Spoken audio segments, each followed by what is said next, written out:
आइए जानते हैं बिहार की 50 फटाफट बड़ी खबरों को केवल 20 मिनट में। साथ ही जानेंगे महिलाओं को 2 लाख रुपए कब से मिलेंगे, मजदूरों के खाते में 5,000 रुपए कब से आएंगे, फ्री गैस कब से मिलना शुरू हो जाएगा। साथ ही 50 लाख महिलाओं को प्रधानमंत्री आवास योजना का लाभ, फ्री शौचालय कब से मिलेगा, महिलाओं को फ्री सिलाई मशीन कब से दिया जाएगा। नीतीश कुमार का बड़ा ऐलान, बिहार में बुजुर्गों को जमीन और फ्लैट की रजिस्ट्री के लिए नहीं जाना होगा कार्यालय। बिहार सरकार ने 80 वर्ष या उससे अधिक उम्र के बुजुर्गों को बड़ी राहत देते हुए जमीन और फ्लैट की रजिस्ट्री की प्रक्रिया को आसान बनाने का फैसला किया है। अब ऐसे वरिष्ठ नागरिकों को निबंधन कार्यालय जाने की जरूरत नहीं होगी, बल्कि उनके घर पर ही सरकारी सेवाएं प्रदान की जाएंगी। मुख्यमंत्री नीतीश कुमार की अध्यक्षता में हुई मंत्रिपरिषद की बैठक में 43 महत्वपूर्ण प्रस्तावों को मंजूरी मिली। इसमें बिहार और झारखंड के बीच 53 साल पुराना सोन नदी जल बंटवारा विवाद सुलझा, जिससे इंद्रपुरी जलाशय परियोजना का मार्ग प्रशस्त हुआ। पटना में भूमिगत केबलिंग से बिजली आपूर्ति और पीएम श्री योजना के तहत शिक्षा में सुधार के लिए भी स्वीकृति दी गई।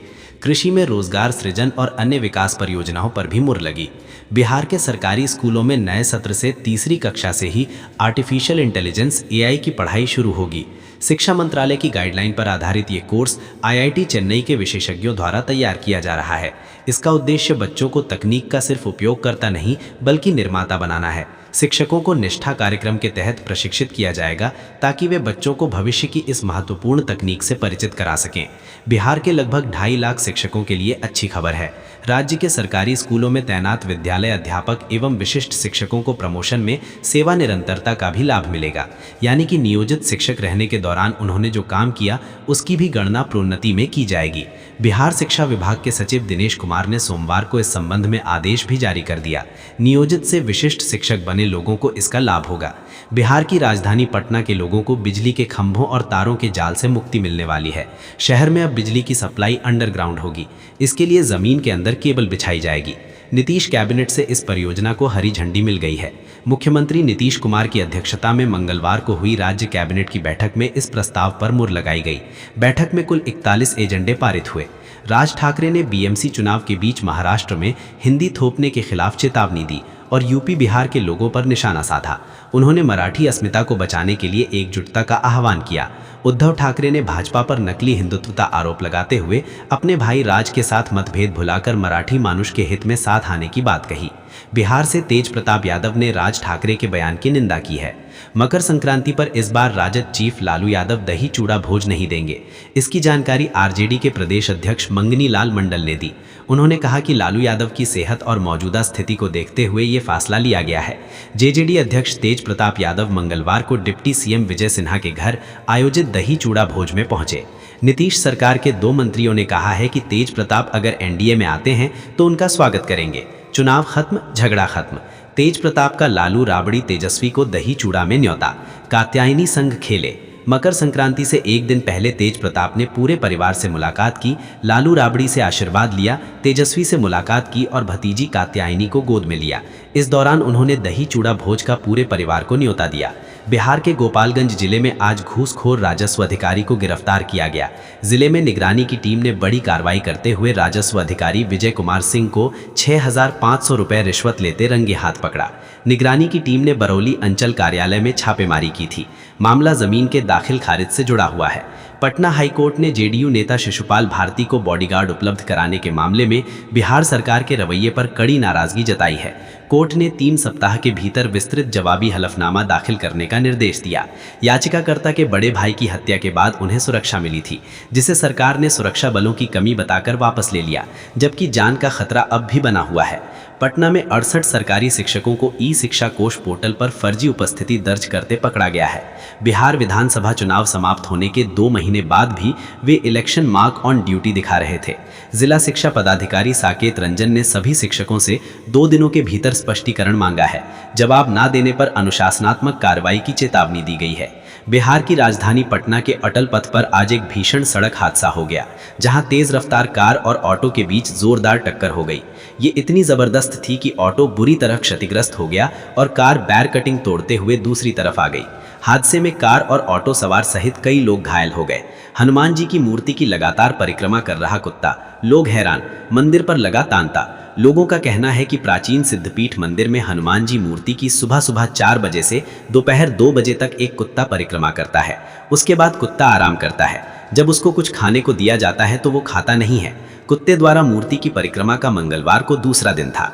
तेज प्रताप यादव पटना में लालू राबड़ी आवास पहुंचे और अपने माता पिता लालू प्रसाद यादव, राबड़ी देवी तथा छोटे भाई तेजस्वी यादव से मुलाकात की। उन्होंने सोशल मीडिया पर तस्वीरें साझा करते हुए बताया कि वे मकर संक्रांति के अवसर पर आयोजित होने वाले दही चूड़ा भोज का निमंत्रण देने गए थे। इस मुलाकात ने बिहार की सियासत में हलचल मचा दी है। हालांकि तेज प्रताप ने इसे पारिवारिक बताया। छपरा में 12 साल के शिवम की हत्या के बाद अब तक आरोपियों की गिरफ्तारी नहीं होने के खिलाफ परिजनों और ग्रामीणों ने प्रदर्शन किया। इस दौरान हाईवे जाम कर दिया। जब पुलिस समझाने पहुंची तो उसे खदेड़ दिया। पुलिस वाहनों पर पथराव कर दिया। बिहार और झारखंड के बीच सोन नदी जल विवाद 2.5 दशक बाद सुलझ गया है। 1087-73 से चला आ रहा ये मामला अब दोनों राज्यों की सैद्धांतिक सहमति से समाप्त हुआ। कुल 7.75 MAF पानी में से बिहार को 5.00 MAF और झारखंड को 2.75 MAF मिलेगा। इस समझौते से दक्षिण बिहार और झारखंड में जल प्रबंधन और सिंचाई परियोजनाओं को नई दिशा मिलेगी, जिससे किसानों को लाभ होगा। बिहार सरकार ने अपने मंत्रियों के लिए बड़ा फैसला लिया है। दरअसल बिहार में अब मंत्री एक नहीं बल्कि 2-2 सरकारी आवास रख सकेंगे। यानी मंत्री को जो बंगला मंत्री पद के तहत आवंटित है, उसके अलावा वे अपना विधायक आवास भी अपने पास रख सकेंगे। मुख्यमंत्री नीतीश कुमार की अध्यक्षता में कैबिनेट ने कई अहम फैसले लिए। मुंबई में बिहार भवन के लिए 314 करोड़ और दरभंगा एयरपोर्ट के पास लॉजिस्टिक कार्गो हब के लिए 138.82 करोड़ स्वीकृत हुए। नए वकीलों को 3 साल तक 5,000 रुपए मासिक स्टाइपेंड मिलेगा। कंडक्टर की शैक्षणिक योग्यता 10वीं से घटाकर 8वीं पास कर दी गई है, जिससे रोजगार के अवसर बढ़ेंगे। खान एवं भूतत्व विभाग ने राजस्व संग्रह में खराब प्रदर्शन पर 23 जिलों के खनिज विकास पदाधिकारियों से स्पष्टीकरण मांगा है। निदेशक मनीष कुमार मीणा की अध्यक्षता में हुई समीक्षा बैठक में ये निर्णय लिया गया। रोहतास, पटना सहित 7 जिलों के MDO के खिलाफ प्रपत्र का गठित करने का निर्देश दिया गया। मधुबनी और गोपालगंज के शून्य राजस्व वाले MDO से भी जवाब मांगा गया है। विभाग ने बालू घाटों की नीलामी और लंबित आवेदनों के त्वरित निपटान के निर्देश दिए हैं। पटना में integrated command and control centre ICC के कैमरों से यातायात नियमों का उल्लंघन करने वालों पर कार्रवाई तेज हो गई है। नए साल में 12 दिनों के भीतर 10,000 से अधिक चालान काटे गए हैं।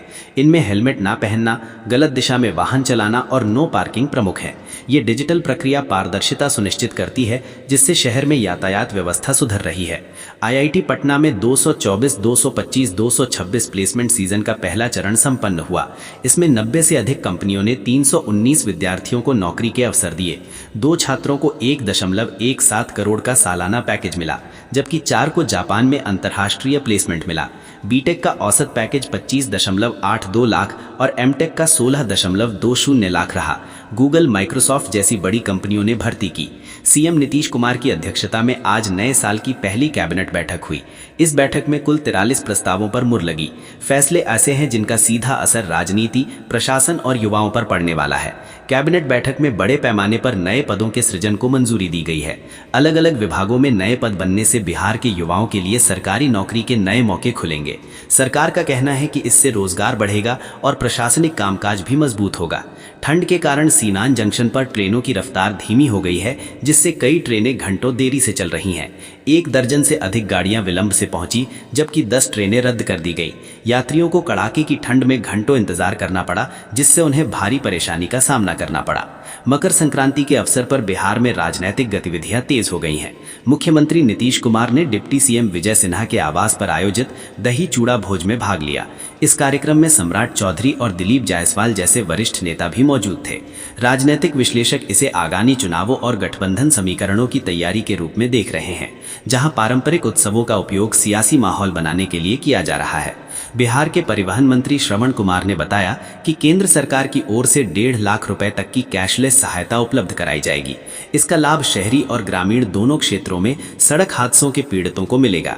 साथ ही घायलों को अस्पताल पहुंचाने वाले को 25,000 का इनाम दिया जाएगा। बिहार विधानसभा का बजट सत्र 2 फरवरी से शुरू होगा, जो 25 फरवरी तक चलेगा। ये बिहार की नई सरकार का पहला बजट होगा, जिसे वित्त मंत्री विजेंद्र प्रसाद यादव पेश करेंगे। मंगलवार को नीतीश कैबिनेट की बैठक में प्रस्ताव पर मुहर लगी। जमुई में सांसद अरुण भारती के दही चूड़ा भोज में चिराग पासवान की पार्टी लोजपा आर के कार्यकर्ताओं ने खाने को लेकर हंगामा कर दिया। जमुई और तारापुर के कार्यकर्ताओं के बीच गहमागहमी हो गई, जिससे कार्यक्रम में अफरा तफरी मच गई। पटना सहित दक्षिणी बिहार में धूप से राहत मिली है, जबकि अगले 4 दिनों तक सुबह कोहरा रहेगा। उत्तरी बिहार के 17 जिलों में घने कोहरे और कोल्ड डे की चेतावनी जारी की गई है। 15 जनवरी से पश्चिमी विक्षोभ के सक्रिय होने से 20 जनवरी तक कनकनी बढ़ सकती है। न्यूनतम तापमान में वृद्धि हुई है, लेकिन कुछ जिलों में अभी भी ठंड बरकरार है। मुजफ्फरपुर में शराब के साथ जब्त स्कॉर्पियो को कोर्ट के आदेश के बावजूद नीलाम करने के मामले में तत्कालीन उत्पाद अधीक्षक, डीएसपी, थानाध्यक्ष और दारोगा के खिलाफ प्राथमिकी दर्ज की गई है। पटना हाईकोर्ट के निर्देश पर आर्थिक अपराध इकाई ने ये कार्रवाई की।